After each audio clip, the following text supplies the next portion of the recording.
Hey, thank you so much for tuning in to Music Marvels with Achickwitbeatz and Breezy Gipson. I am music producer Achickwitbeatz. And I'm entrepreneur Breezy Gipson. And we're glad to be back in the place to be, as you usually say, Breezy, right? That's right, in the place to be. Yes.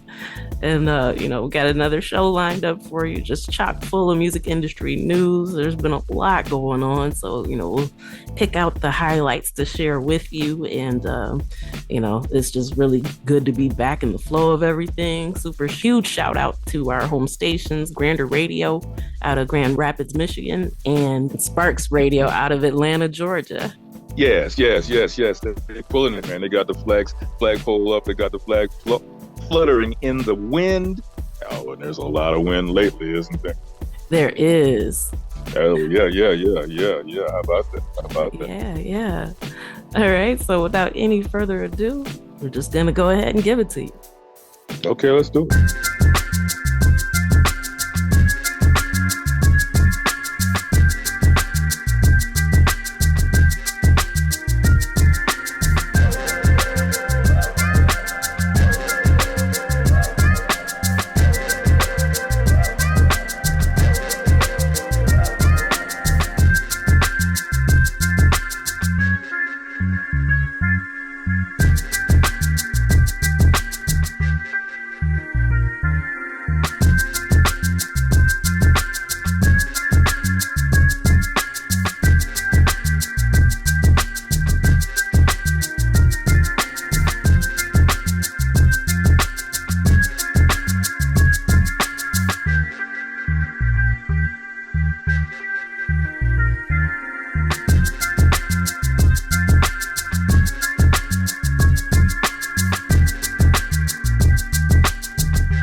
Music Marvel Radio.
Breezy Gipson from the Breeze team. How would you like to see an online platform that brings you people who've already indicated that they're interested in your particular type of business? Whether it's your music you're selling, hip-hop clothing, you got a restaurant or cafe, or if you're an entrepreneur or agent for a business. Visit me at breeze2cheese.com. That's using the number 2, breeze2cheese.com, or click my bio link on my Instagram profile to see a live demo of how this can help you get more customers and make more money. Hey, this is Achickwitbeatz. I am a multi-genre music producer and strategist to indie artists and labels. Visit my website, achickwitbeatz.com, for resources for artists and instrumentals available in various genres for songs, vlogs, blogs, podcasts, themes, TV, film, commercials, and more. Once again, that's achickwitbeatz.com, ACHICKWITBEATZ. Let's make something happen. All right, we're back with music industry news. This one was kind of interesting to me, mainly because of what it represents, more so than just the story itself. But the historic label Tamla Records was relaunched as a positive hip hop and R&B imprint. And so Berry Gordy had founded it back in June of '58 before starting the second label, Motown, in 1959. And so, it kind of ran under the flagship of Motown, but the fact that they're relaunching it and specifying that it's positive hip hop and R&B, what does that tell you? They know that something's going on and they want to kind of be a part of it. They feel a shift happening in the industry. And so I think that's something worth noting, don't you? Yeah.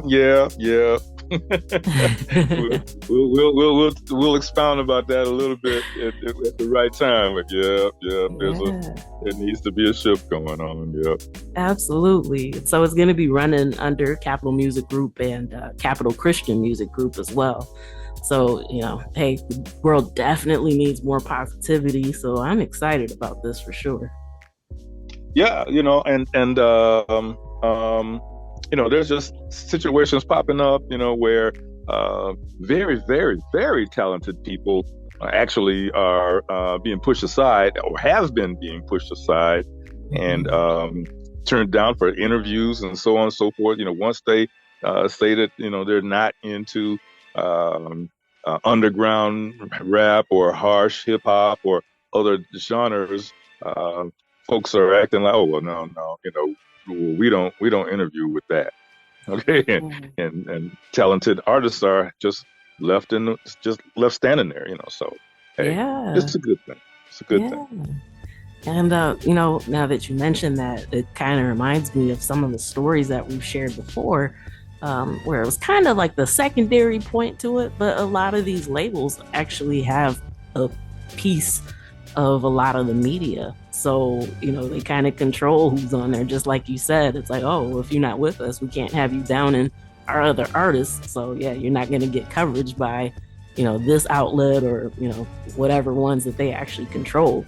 So, I mean, yeah, that's a really good point. And honestly, we might have to expound on that at another point in time. But yeah, and I'm not trying to pick on any particular media outlets specifically, but a lot of them, you can tell which labels that they're working with based on the ones that they give the most energy to, and the ones that you keep seeing them, post articles on or random updates that don't even matter.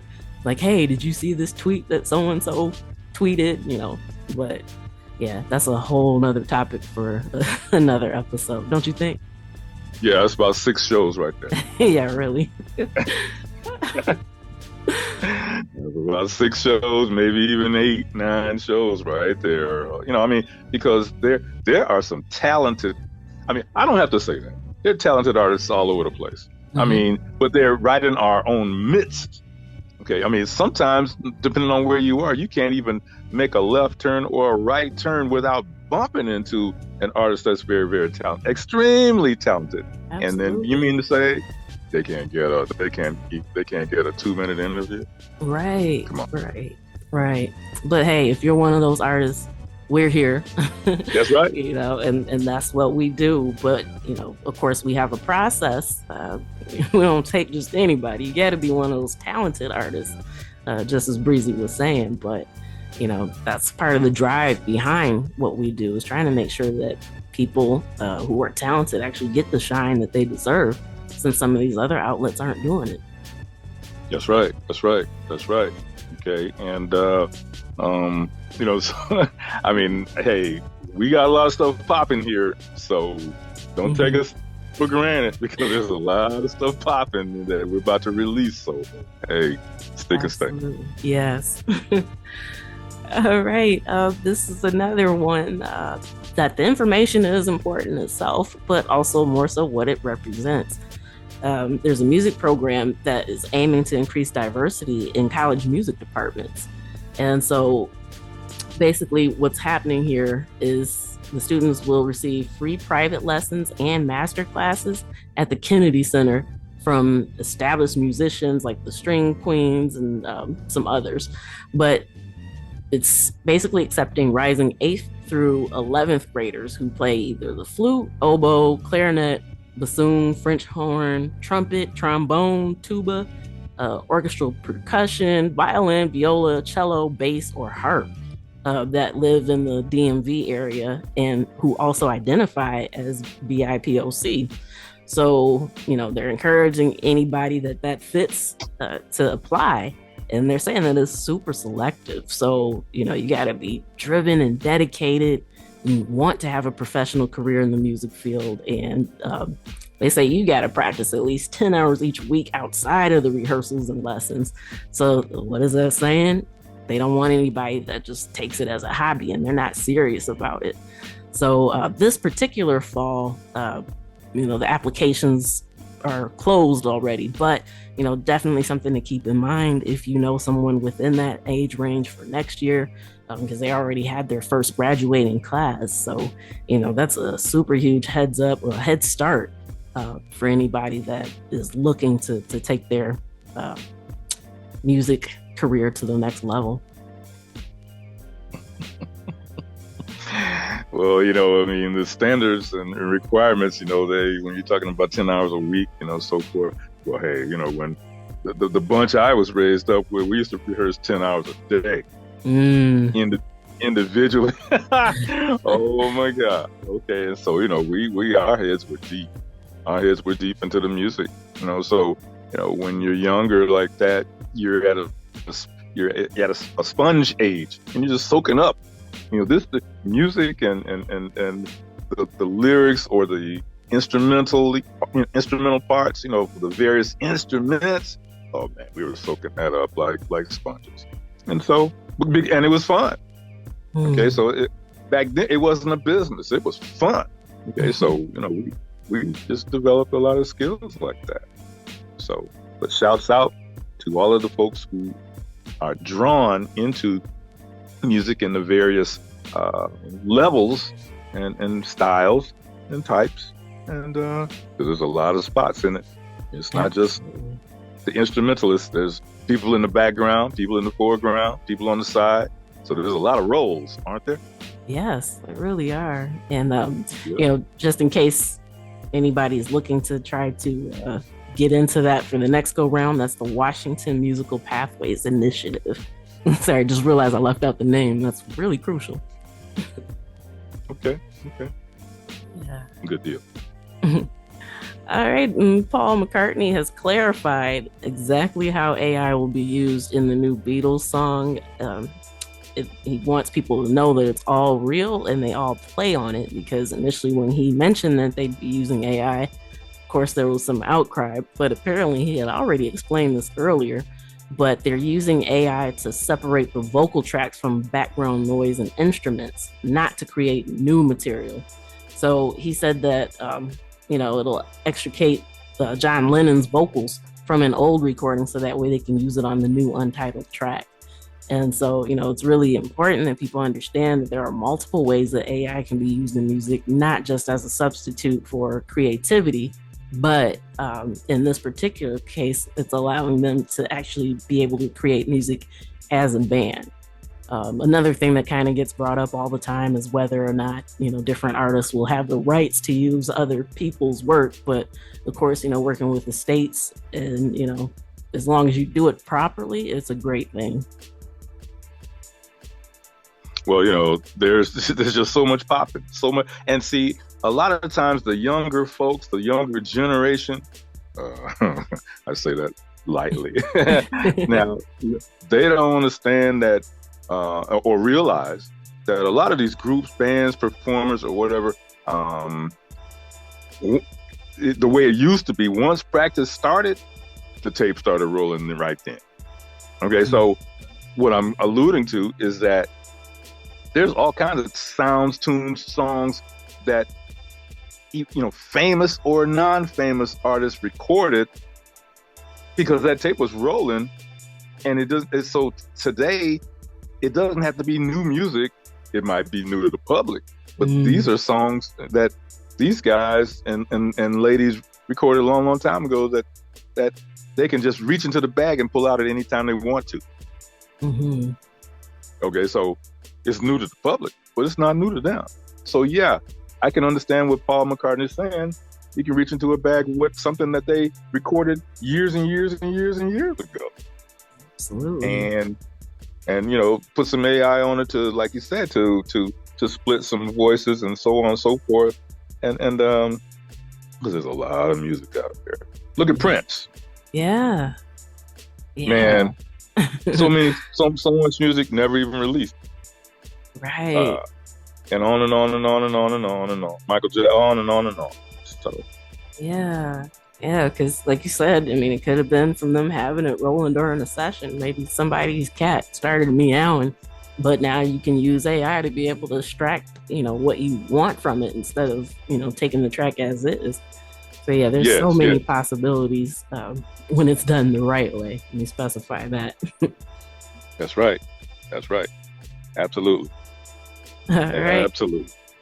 Yeah, and okay, so we talked before about how BMI won the royalty rate increase for live music. And, of course, we figured this might be coming, but the U.S. live music industry giants, Live Nation and AEG, and the North American Concert Promoters Association have decided to appeal the royalty rate increase. I guess they feel like musicians get paid enough, but in response to that appeal, BMI boss Michael Neal said, given Live Nation, AEG, and the Promoters Association's bizarre position throughout the trial, that concert goers attend concerts for the experience of staging videos and light shows as opposed to the actual songs and music being performed. So they said that the appeal wasn't a surprise to them because, obviously those things aren't more important than the actual songs. And anytime your songs are performed live, as a songwriter, you should be paid for that. So, hopefully this appeal doesn't go anywhere because this change definitely needed to happen. And it's really unfortunate that, these companies who make their money off the backs of musicians don't want to pay us. How about that? Yeah. Yeah. Some things to make you say, Yeah. Yep. Yeah.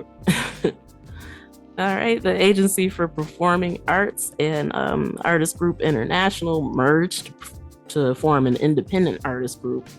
And so the new full-service talent agency will explore vertical growth opportunities. And now their merged roster actually brings in artists like Billy Joel, Metallica, Def Leppard, Motley Crue, Linkin Park. It just goes on and on. Mary J. Blige, Smashing Pumpkins. So with them joining forces, hey, it's going to cut some costs for them and offer more benefits to the artists that are already on their roster. So yeah, we've been seeing a lot of mergers and partnerships coming on lately. Especially with the tech sector being hit as hard as it has been, it makes sense. And hey, as long as it's for the benefit of the artists that they serve, I'm here for it. Hey, I don't know. All right, and this Never Happened festival promoters have decided to ban mobile phones from their Australian concerts. And I tell you, man, I think that's a really, really clever title. So, like, if you don't have any photo evidence or videos, this never happened. So, attendees will receive stickers that will cover the lenses of their smartphones So that way they won't be able to record or take photos, in a strategy aimed at creating a more engaging atmosphere.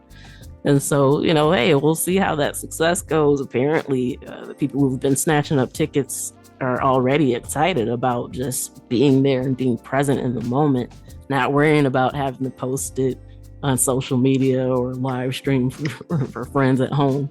So, I'm kind of interested in seeing how this turns out and how many other concert promoters or festival promoters will adopt a similar strategy. That's deep. It is. Hey, Paul Simon has sold a substantial stake of his music catalog to BMG, and it includes his royalty income in Simon and Garfunkel recordings and his neighboring rights, and it's for an undisclosed sum. But yeah, I'd be willing to bet it's a very pretty penny. So, it's just another one in the long list of catalog acquisitions we've been seeing happen over the last few years.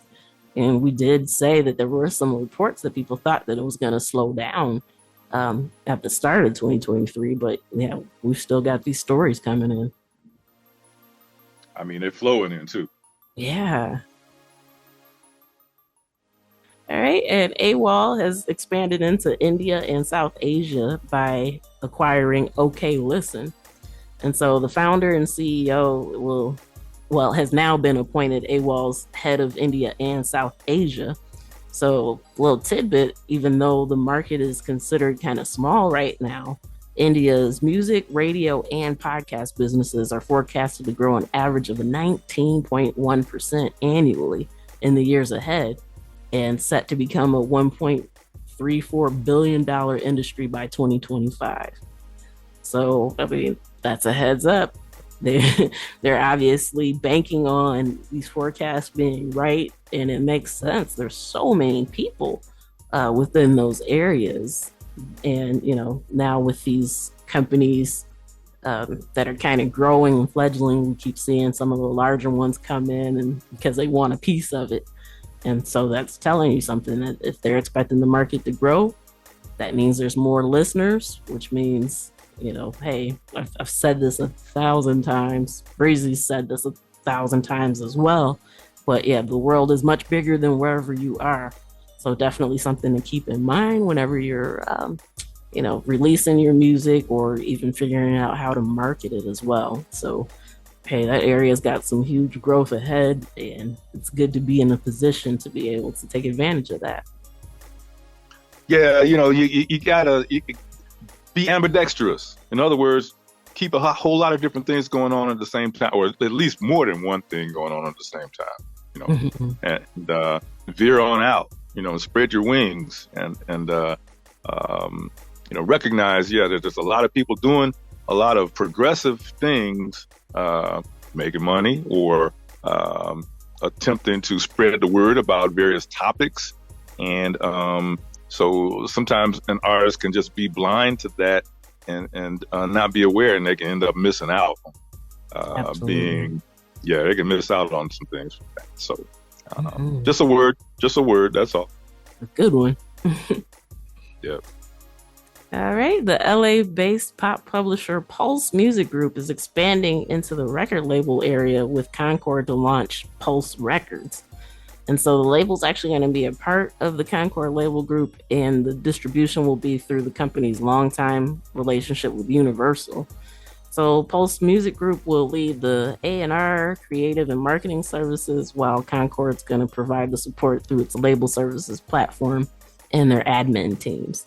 So once again, hey, it's another, not necessarily merger, but a partnership where it's supposed to be more of a benefit to the artists. And so once again, as long as it works in their favor, I'm here for it.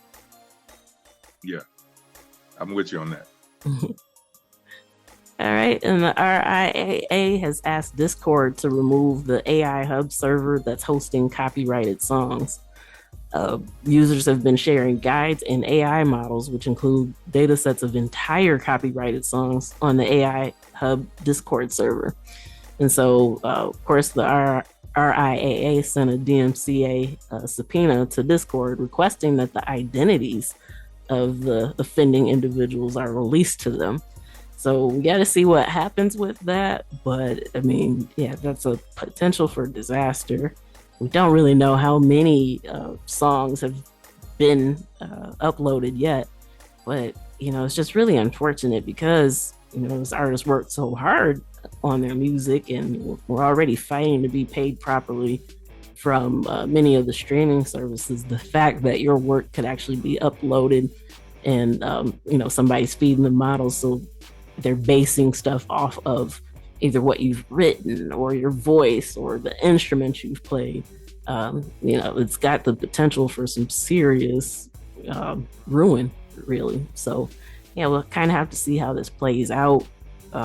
With AI being so readily available to everyone without actually having clear rules on how things should be utilized. I mean, it's kind of an issue, a major one at this point. But yeah, we got to see what plays out. But I imagine that if they do actually release the offending individuals' names, that there will be some huge repercussions, just like there were back in the day with some of the streaming sites where you could rip music and share peer to peer. So yeah, if you're one of those people, I'd recommend you stop doing it ASAP. Because yeah, like I said, I believe they'll try to make an example out of those people to keep it from spreading so rampantly. Oh yeah, they're going to make an example out of someone. I mean, that's inevitable, and because they want to make a statement about others infringing on folks. So yeah, that wouldn't surprise me. So that's probably coming. Yep.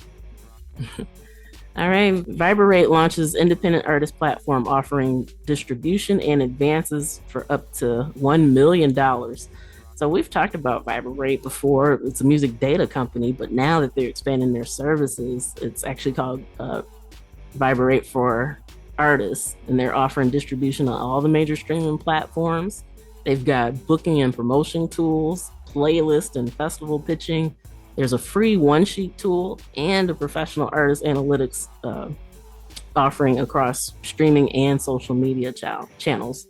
So obviously they see that there's a need there, and kind of making their data and distribution a one-stop shop for artists is really the way that most distributors should go.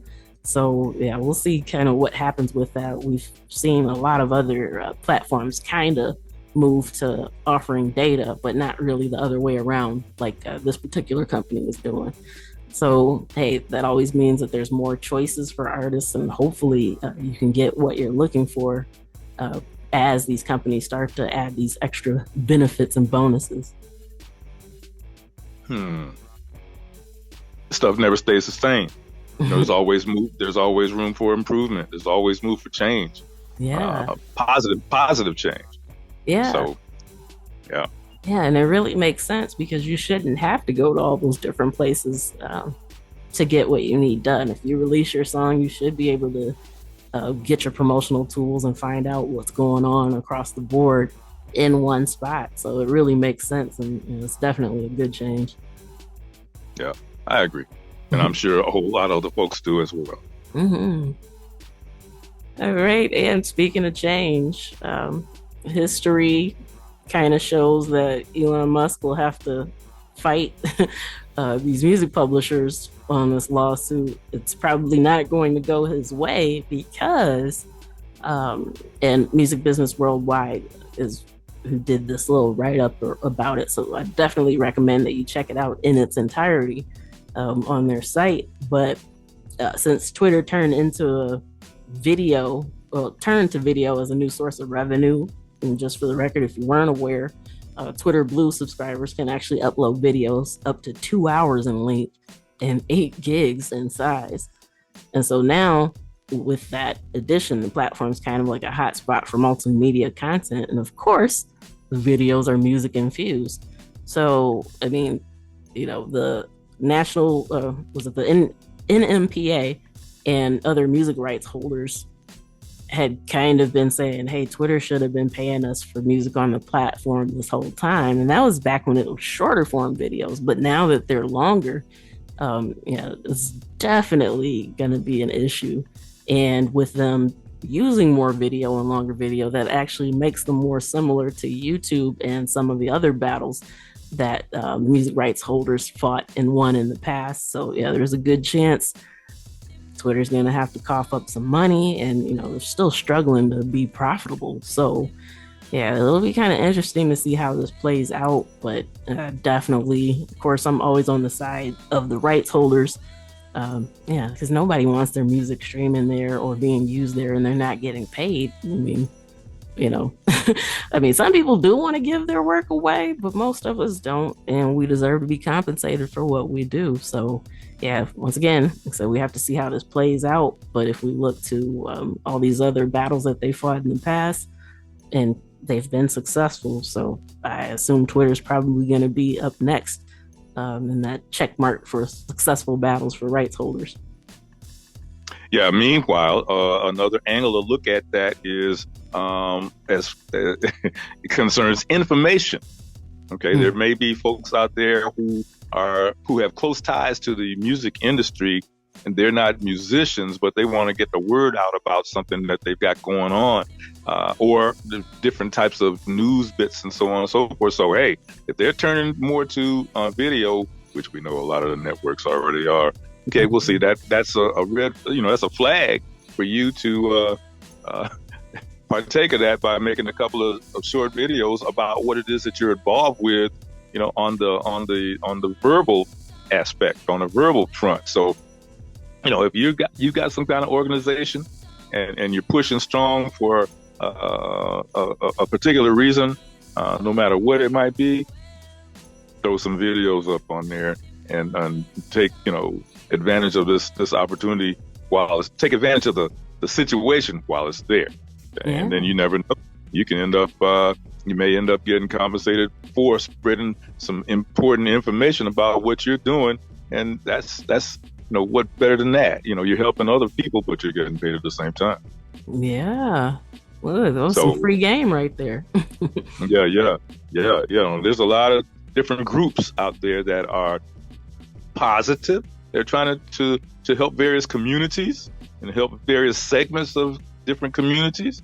And so, yeah, throw a couple of videos on there and just watch, sit back and watch closely to see just what happens. And music industry news is actually industry news. So a lot of times people let these tidbits, fly right over their heads, and they're not absorbing them, and they miss out. Okay, so here's one. Don't let this one miss out, for sure. Mm-hmm. Yeah.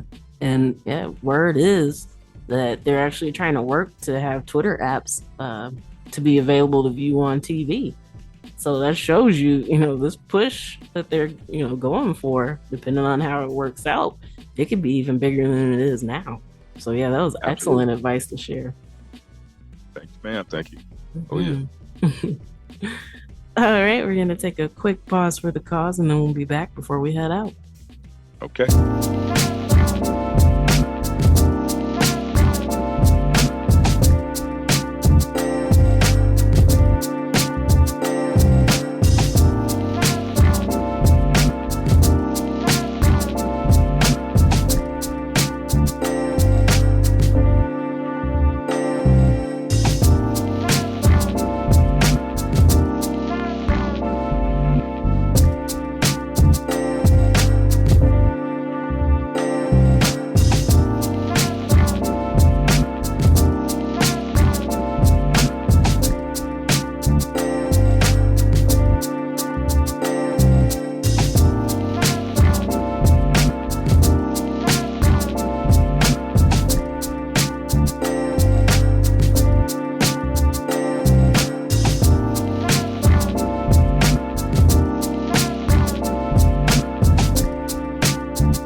And that does it for this week's edition of Music Marvels with Achickwitbeatz and Breezy Gipson. Once again, we thank you for tuning in, rocking with us, hanging out, and we look forward to next week already, don't we?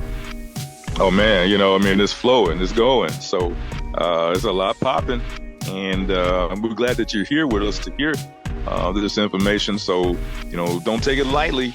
There's a lot of tidbits that have flown through just today that folks out there can latch on to develop something that can be prosperous for themselves in many different ways. So, hey, thanks for being with us on this segment of music industry news. And the beat keeps going. The beat keeps flowing. Yes, absolutely. And so, once again, we thank our home stations, Grander Radio out of Grand Rapids, Michigan, and Sparks Radio out of Atlanta, Georgia. And, you know where to find us. Till next time, tune in, tell a friend. We'll see you then. Peace. Peace.